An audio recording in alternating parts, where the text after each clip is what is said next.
Ayan guys, salamat guys sa mga sa live ko guys. Ayan. Ayan, natapon pa yung ibon, dala-dala ko. Ayan, naantay ko yung driver kasi.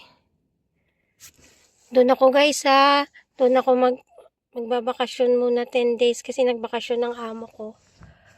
Kaya nagmamadali ako guys. Tingnan nyo, naka-uniform pa ako. Ayan. Nag-aantay ako sa driver namin.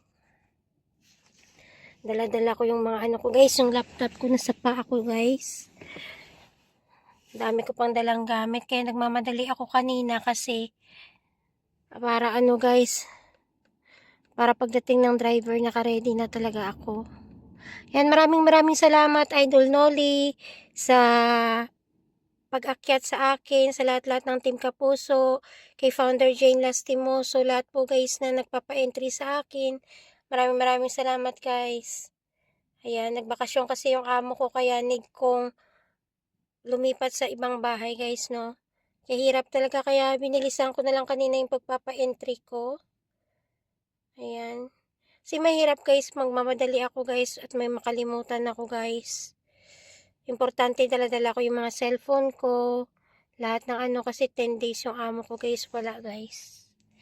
So ayan guys yung bakala guys. Nag-aantay ako sa driver namin kasi may binili siya.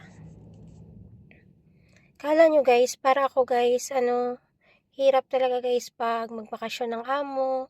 Isasama ka guys sa ibang, guys. Isasama ka nila guys sa ibang, sa kapamilya guys. Ayan, muntik pa guys makawala yung ibon guys. Muntik pa guys makawala yung ibon.